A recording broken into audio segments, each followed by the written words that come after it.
खर्वं स्थूलतनुं गजेन्द्रवदनं लम्बोदरं सुन्दरं प्रस्यन्दन्मदगन्धलुब्धमधुप व्यालोलगण्डस्थलं दन्ताघातविदारितारिरुधिरै सिन्दूरशोभाकरं वन्दे शैलसुतासुतं गणपतिं सिद्धिप्रदं कामदम्।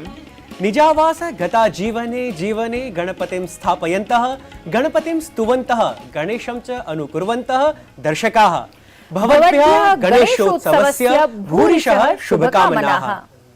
अहमस्मि लता। अहं च अस्मि नीतीश भारद्वाजः। नीतीश, श्रद्धया भगवतां देवानां वा समर्चनां कुर्वाणाः जनाः भगवत् स्वभावं हृदि सन्धारयन्ति। भवती सर्वथा सिद्धं हि साधयति, यतः देवः दानादिति कथ्यते, देवताः तु अस्मान् यथेष्टं प्रापयन्ति। अतः देवतानाम् अनुष्ठानं कुर्वद्भिः सुहृदयैः अस्माभिरपि सुष्ठु कार्याणां सम्पादने एव निजजीवनं समर्पणीयम्। आयान्तु दर्शकाः, सुहृदयस्थानां स्वभाव बोधकं हि सुभाषितं प्रस्तुमः। अर्पयन्त्यर्थिने प्राणान् न प्रणाममरातये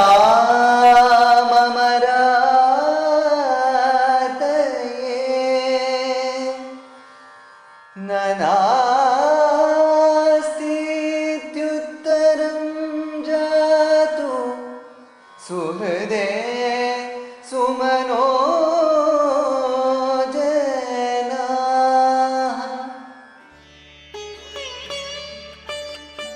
नेक दिल लोग सहायता करने वालों की सहायता के लिए अपने प्राण दे देते हैं, पर दुश्मन के आगे कभी नहीं झुकते और न ही वे किसी मित्र को न कहते हैं।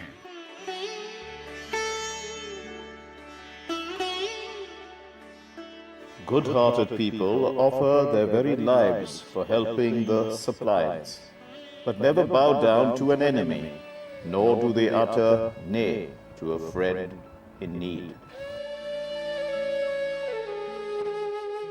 नीतीश, सत्यं हि कथितमस्ति यत् सुहृज्जनाः यत्किमपि आचरन्ति तत् सकलमपि श्रद्धया निष्ठया एव समाचरन्ति। आम् दर्शकाः, एवमेव अस्मदीयाः कर्मनिष्ठायुताः वार्ताहराः अपि भवतां समक्षं देश-विदेशस्तरीयाः वार्ताः सङ्कलय्य प्रस्तुवन्ति। आयान्तु अवलोकयामः। प्रधानमन्त्री कोचिनस्य जलपोत निर्मितिस्थले प्रथम स्वदेशीय विमानवाहकम् INS विक्रांत इत्येतं राष्ट्राय समर्पितवान्। प्रायः 20,000 कोटि रूप्यकाणां मूल्येन निर्मितः विक्रान्तः अत्याधुनिक विशेषताभिः सुसज्जितः अस्ति। प्रधानमन्त्रिणा नूतनस्य नौसैनिकध्वजस्य अपि अनावरणं कृतम्। प्रधानमन्त्री नरेन्द्र मोदी केरलाय प्रायः 45 कोटि रूप्यकात्मिकाः अनेकाः परियोजनाः उपहाररूपेण प्रदत्तवान्। कोच्चि मेट्रो इत्येतस्य पेट्टा नामकात् स्थानकात् SN स्थानकपर्यन्तं प्रथमचरणस्य उद्घाटनम् अभवत्। जवाहरलाल नेहरू क्रीडाङ्गण स्थानकात् इन्फो पार्क इत्येतस्य मध्ये द्वितीयचरणसम्बद्धस्य कार्यस्य अपि शिलान्यासं प्रधानमन्त्री कृतवान्। आत्मनिर्भर रक्षा क्षेत्रस्य दिशायाम् इतोपि एकः महत्वपूर्णः पदक्रमः। केन्द्रप्रशासनेन देशीय युद्धक विमानस्य तेजस् इत्येतस्य द्वितीयचरणगताय निर्माणाय अनुमोदनं कृतमस्ति। 2027 वर्षे 17.5 टन् भारमितं एकयन्त्रयुक्तं युद्धविमानं सज्जं भविष्यति, येन देशस्य सुरक्षा इतोपि सुदृढा भविष्यति। देशेन प्रथमं स्वदेशनिर्मितं ग्रीवायाः कर्करोगस्य सूच्यौषधं प्राप्तम्। भारतीय तरलौषध संस्थान जैव प्रौद्योगिकी विभागाभ्यां निर्मितस्य सूच्यौषधस्य जनता सम्मुखम् आनयनं केन्द्रीय मन्त्री जितेन्द्र सिंहः कृतवान्। एतेन ग्रीवा कर्करोगः निवारितः भविष्यति। अर्थव्यवस्था गतिः प्रवर्धते। प्रथम त्रैमासिकस्य आकलनेषु वृद्धिप्रातिशत्यं 13% जातम्। कृषि सेवादि क्षेत्रेषु उत्तमं प्रदर्शनं कृतमस्ति। देशस्य सर्वेभ्यः अभिकरणेभ्यः आरभ्य विश्वस्य सर्वाणि मानाङ्कनाभिकरणानि यावत् भारतस्य अर्थव्यवस्थायां विश्वासः प्रकटितः आसीत्। संकटग्रस्त श्रीलङ्कादेशः आर्थिकसहायतार्थम् अन्ताराष्ट्रिय मुद्राकोषेण सह सन्धिं कृतवान्। 48 मासिकसन्ध्यनुसारेण IMF इत्येतेन विस्तारितकोषसुविधायाः अन्तर्गतं श्रीलङ्कादेशाय प्रायः 2.99 कोट्यमेरिकीयडॉलरस्य पुटकं प्रदास्यते। महाराष्ट्रं समेत्य अनेकेषु राज्येषु 10 दिवसीय गणपति पर्व आरब्धम्। बहुषु स्थानेषु जनाः स्वगृहादिषु गणपतिवर्यं प्रतिष्ठापितवन्तः। एतस्मिन् अवसरे राष्ट्रपतिः प्रधानमन्त्री च देशवासिभ्यः शुभकामनाः प्रदत्तवन्तौ। दर्शकाः, प्रसारितासु प्रवाहि वार्तासु अस्मदीय प्रधानमन्त्रिणः नरेन्द्र मोदिनः कालडी यात्रा सम्बद्धापि एका वार्ता अस्माभिः श्रुता। नीतीश स्मरति वा कालडी स्थानगतां विशेषताम्? आम्, स्थलमेतद् अस्माकम् आदिगुरोः शङ्कराचार्यवर्यस्य जन्मस्थलीत्वेन सुप्रसिद्धा। सः आदिगुरुः येन अल्पीयसि एव वयसि चतुर्धाम्नां प्रतिष्ठां कृत्वा प्रस्थानत्रयीत्यस्य च भाष्यं रचयित्वा दिग्दिगन्तरेषु भारतस्य ज्ञानं सनातनसंस्कृतिः च प्रसारिते। सत्यं। वीक्षकाः, अवलोकयामः अत्र आदिगुरु शङ्कराचार्य सम्बद्धं विवरणम् एतत्।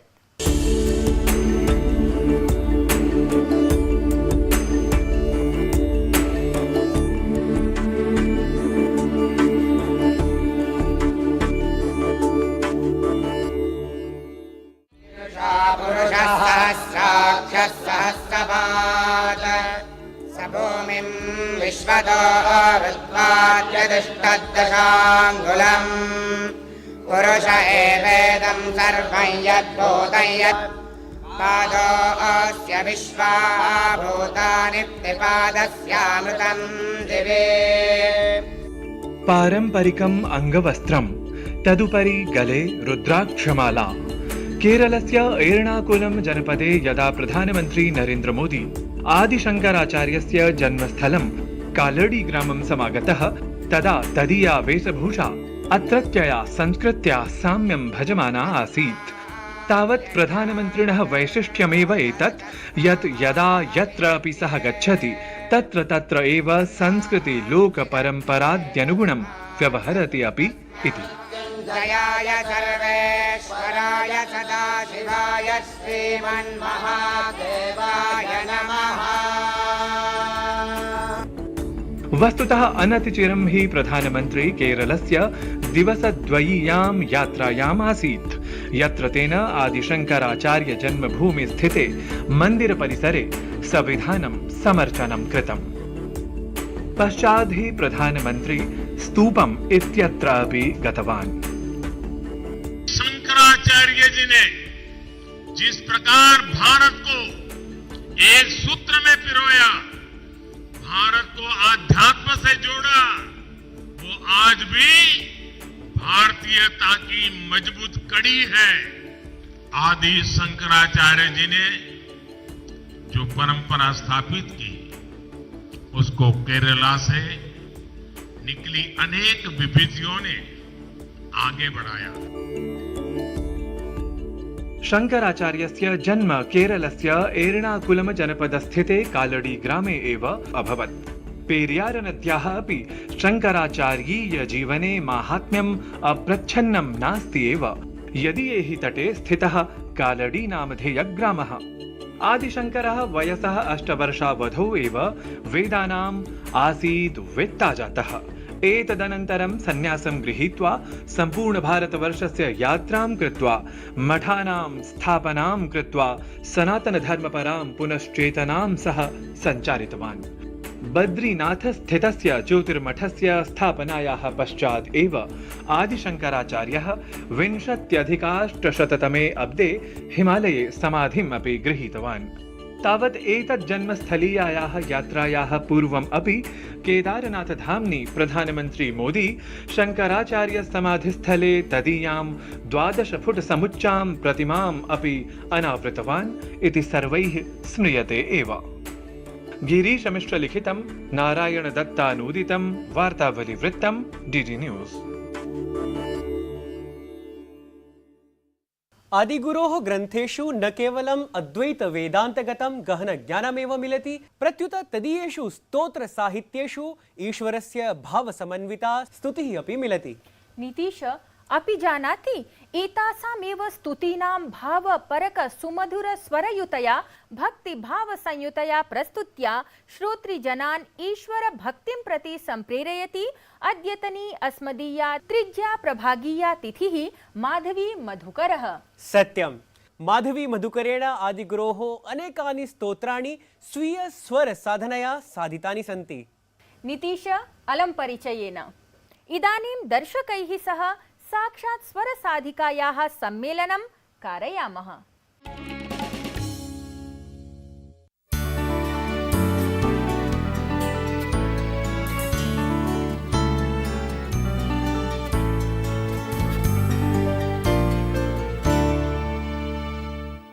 शम्भो महेश करुणामय शूलपाणे गौरीपते पशुपते पशुपाशनाशिन्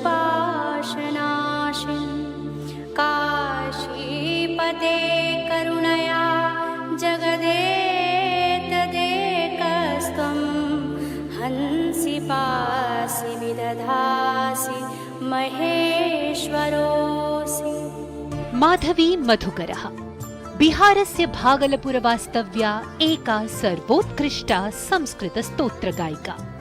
यूट्यूब इति सामाजिकसञ्जालपटले तया गीतानि संस्कृतस्तोत्राणि न हि केवलं देशवासिनाम् अथ वैदेशिकानाम् अपि मनांसि रञ्जयन्ति। कदम्बसूनकुण्डलं सुचारुगण्डमण्डलं प्रजाङ्गनैकवल्लभं नमामि कृष्णदुर्लभं यशोदया समोदया सगोपया सनन्दया युतं सुखैकदायकं नमामि गोपनायकं नमामि गोपनायकम्। विवर्षावधौ एव माधवी मधुकरेण गीतानि स्तोत्राणि यूट्यूब वाहिन्याम् 8 कोटि जनाः अवलोकितवन्तः। गोवर्धन मठस्य शङ्कराचार्य स्वामिनः निश्चलानन्द सरस्वती वर्यस्य शिष्या माधवी मधुकरः मधुरं नामकं संस्कृत बैंड इति संगीतसमूहम् अपि सञ्चालयति। कृष्ण प्रेममयी राधा राधा प्रेममयो हरि जीवने न धने नित्यं राधा कृष्ण गतिर्मम। एतस्याः मधुराख्यः संस्कृत बैंड इति संगीतसमूहः सर्वाधिकप्राचीने संस्कृतभाषाविषये यूनः प्रोत्साहयितुं समारब्धः अस्ति। यद्धि स्तोत्रमन्त्रमाध्यमेन राष्ट्रियसंस्कृतेः अभिव्यक्तं प्रस्तौति। मुदाकरात् मोदकं सदा विमुक्तिसाधकं कलाधरावतं सकं विलासिलोकरञ्जकम् अनायकैकनायकं विनाशिते भदैत्यकं नताशुभाषनाशकं नमामि तं विनायकम्। महोदये नमस्कारः। वार्तावल्यां भवत्याः सादरं स्वागतं व्याहरामि। नमस्कार, बहुत बहुत धन्यवाद। महोदये, सर्वप्रथमं तु वयं ज्ञातुम् इच्छामः यत् संगीतयात्रा एषा कदा प्रारब्धा? वैसे तो मैं बचपन से ही बहुत क्रिएटिव रही हूँ, जैसे डांस हो या पेंटिंग हो या इन चीज़ों में मुझे बचपन से बहुत रुचि रही है। और जहाँ तक संगीत की बात है तो वो तो मेरे वेन्स में है, मैं अगर बोलूँ तो म्यूज़िक। और बाकी चीज़ें तो समय के साथ पीछे छूट गई, लेकिन संगीत को मैंने अभी तक नहीं छोड़ा। वैसे सीखा मैंने कुछ भी नहीं, जो भी है वो सब सरस्वती माँ की ही देन है। और पिछले 2 वर्षों से मैं संगीत सीख रही हूँ, हिंदुस्तानी क्लासिकल, और सीखने का कार्यक्रम बस जीवन पर्यंत चलता रहे, बस यही प्रभु से विनती है। हिंदी इत्यादि भाषाः परित्यज्य भवती स्वीय सांगीतिकाभिव्यक्त्यर्थं संस्कृतं किमर्थं चितवती? तत्पृष्ठे किमस्ति कारणम्? हम सभी जानते हैं संस्कृत सबसे पौराणिक भाषा है, और वेद पुराण हमारे सभी उपनिषद वगैरह जितने भी हैं वो सभी संस्कृत में ही हैं। आजकल की जनरेशन के जितने भी बच्चे हैं सभी संस्कृत से डरते हैं, कहीं ना कहीं समझते हैं संस्कृत बहुत क्लिष्ट है ये नहीं देखना या ये भजन नहीं सुनना, ये कुछ नहीं सुनना। लेकिन मुझे लगता है कि अगर संगीत के माध्यम से अगर संस्कृत के क्लिष्ट शब्दों को अगर थोड़ा संगीतमय बना के थोड़ा लयबद्ध तरीके से अगर त्रुटि रहित अगर कर दूँ अगर उसे, तो शायद सबको इंटरेस्टिंग लगेगा ये टॉपिक और सभी जानने के लिए बहुत उत्सुक होंगे, सीखेंगे। और संस्कृत तो देव भाषा है, मेरे हिसाब से सभी को संस्कृत सीखना चाहिए और मैं खुद सीख रही हूँ। Still I am a beginner, I am still I am a learner. भवदीया इयं संस्कृतमयी संगीतयात्रा आध्यात्मिकमार्गे अपि सहायका अस्ति वा? आध्यात्म की ओर मैं कैसे बढ़ रही हूँ मुझे खुद भी नहीं पता। ये अपने आप ही अंदर से, मैं क्या बोलूँ, अगर भाव से मैं कोई भी भजन शुरू करती हूँ तो मेरी आंखें खुद ब खुद बंद हो जाती हैं और मुझे लगता है कि मैं खुद प्रभु से एक जुड़ाव सा महसूस करती हूँ। और ये कहीं ना कहीं मेरे भजन से भी दिखता है कि लोगों को इतना पसंद आता है। और जब मैंने ये सिलसिला शुरू किया यूट्यूब पर अपने भजन स्तोत्र डालने का, तो पता नहीं कैसे हमारे मार्गदर्शक आदि गुरु शंकराचार्य भी हुए, मैं उनकी शिष्या भी बन गई इन दौरान। फिर उनसे भी मुझे बहुत प्रेरणा मिली कि मैं इन चीज़ों को कंटिन्यू करूं, स्तोत्र भजन और आगे गाऊं। और शंकराचार्य के भी मैं काफ़ी सारे भजन अभी स्तोत्र में अपलोड कर चुकी हूं और आशा है सभी का आशीर्वाद रहा तो मैं इसी प्रकार और आगे भी कंटिन्यू करूंगी। भवती निजकलायाः प्रस्तुत्यर्थं यूट्यूब आदि अन्तर्जालीयपटलानां प्रयोगं करोति। तर्हि एतानि अन्तर्जालपटलानि कथं भवत्याः कृते सहायकानि सिद्ध्यन्ति? वैसे तो मैं पहले भी भजन गाती थी, स्तोत्र गाती थी, लेकिन जब से मैंने यूट्यूब पर अपलोड किए हैं या किसी और सोशल मीडिया प्लेटफॉर्म्स पर मैं आई हूँ, तब से मुझे लोगों से जुड़ने का काफ़ी मौका मिला है। और जैसे पहले भी मैं आपसे बता चुकी हूँ, जैसे कोविड के पहले मैंने अपना चैनल स्टार्ट किया, तब तक कुछ भी पता नहीं था लोगों को कि कैसे सब घर के अंदर अपनी चार दीवारी में बंद रहेंगे और प्रभु को याद करेंगे। तभी मैंने रोगनाशक मंत्र भी एक अपलोड किया था, तो लोगों ने काफ़ी सुना। सब प्रभु को इतना चित्कार से पुकार रहे थे, वो करुणा भाव वो सबके कमेंट में मुझे दिख रहा था। नमस्ते नमस्ते विभो विश्वमूर्ते, नमस्ते नमस्ते चिदानंद मूर्ते, नमस्ते नमस्ते तपोयोग गम्य, नमस्ते नमस्ते श्रुति ज्ञान गम्य। यूट्यूब वाहिन्यां सब्सक्राइबर्स मध्ये वैदेशिकाः अपि सन्ति? जी, यूट्यूब में मेरे सब्सक्राइबर्स अगर मैं 85% अगर भारतीय हैं तो 15% बाहर से भी देशों के भी लोग हैं, जर्मनी से हैं, जैसे यूएस, यूके, फ्रांस, सब बहुत सारे कंट्रीज के लोग हैं जो सुन रहे हैं। भवदीयं तत् स्तोत्रं किमासीत् यत् कोरोना काले लोकप्रियं जातम्? वैसे तो मेरे ज़्यादा से ज़्यादा स्तोत्र कोरोना काल में ही मैंने अपलोड किए थे, जिसमें से सर्वाधिक जो लोगों से मुझे जिसका प्रेम मिला वो था कृष्णाष्टकम, उसके बाद वेदसार शिवस्तव और फिर ऐगिरिनंदिनी। किमत्र श्रोतुं शक्नुमः वयं? हाँ बिल्कुल, मैं कृष्णाष्टकम सुनाती हूँ कुछ सब। भजे व्रजैकमण्डनं समस्त पाप खंडनं, स्वभक्त चित्तरंजनं सदैव नंदनंदनं। भजे व्रजैकमण्डनं समस्त पाप खंडनं, स्वभक्त चित्तरंजनं सदैव नंदनंदनं। सुपिच्छ गुच्छ मस्तकं सुनाद वेणुहस्तकं, अनंग रंग सागरं नमामि कृष्णनोदरं, नमामि कृष्णनोदरं। भवती अङ्गीकरोति वा यत् संस्कृतेन गानं भवत्याः लोकप्रियतायाः प्रमुखं कारणमस्ति इति?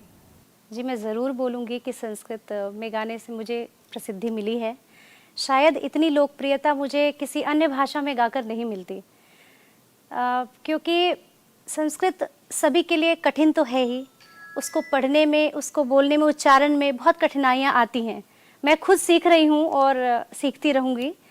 जैसे मैंने पहले भी बताया कि मेरे चैनल पे मैं कोशिश करती हूँ कि मेरे जितने भी अपलोड्स हों संस्कृत के साथ मैं उसका हिंदी भी अनुवाद देती हूँ, ताकि लोगों को पढ़ने में, समझने में कठिनाई ना हो और मेरे साथ साथ वो उसको सीखते हैं और गाते हैं। तो इस कारण शायद इस यही रीज़न होगा कि लोग मुझे ज़्यादा पसंद करते हैं और मेरे भजनों को, स्तोत्र को सुनते हैं और लोकप्रियता बढ़ रही है। और मुझे लगता है कि नहीं, अगर अपनी सभ्यता को, अपनी संस्कृति को मैं अगर कुछ योगदान दे पाऊँ तो शायद इससे बड़ी बात मेरे लिए कुछ नहीं होगी और जीवन पर्यंत मैं इसके लिए प्रयासरत रहूँगी। महोदये, सम्प्रति स्वतन्त्रतायाः अमृतमहोत्सवः प्रचलति। राष्ट्रपरकं किमपि गीतं श्रोतुं शक्नुमः वयम्?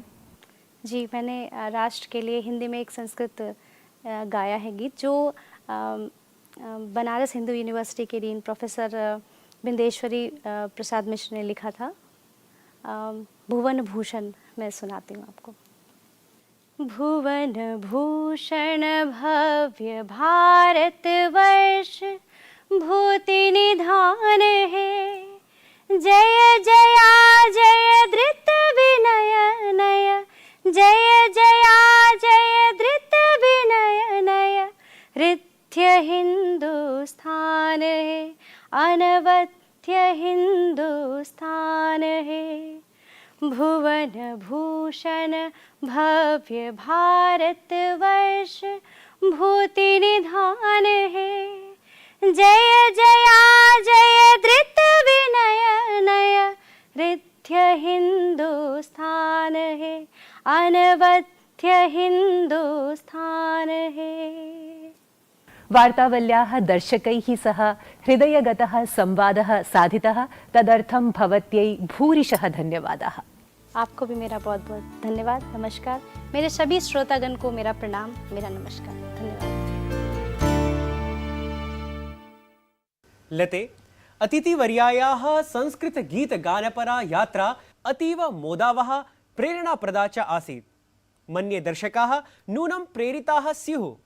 सत्यं, दर्शकाः गीतैः अलङ्कृतात् संवादात् अनन्तरं सङ्गीतसम्बद्धम् अग्रिमं प्रभागं प्रति सरामः, यत्र साम्प्रतं गीतानुवादस्पर्धायाः विजेतृघोषणा करिष्यते। चंदा चंदा चंदा चंदा किसने चुराई तेरी मेरी निंदिया, जागी सारी रहना तेरे मेरे नैना, जागी सारी रहना तेरे मेरे नैना। एतं भावभरितं गीतं संस्कृतेन अनूद्य प्रतिभागिनः प्रेषितवन्तः। तेषु सपरिष्कारम् अद्यतन विजेता चितः अस्ति मुम्बै वास्तव्यः डॉक्टर के.वी. नरसिंहरावः। सुमधुरस्वरेण गीतमेतत् समलङ्कृतवती पुणेस्था यशः श्रीः जोशी। चंद्र हे चंद्र, चंद्र हे चंद्र, केन चोरिता वै ते में ही निद्रा, नयन युगं ते में जाग आनिशं, नयन युगं ते में जाग आनिशं।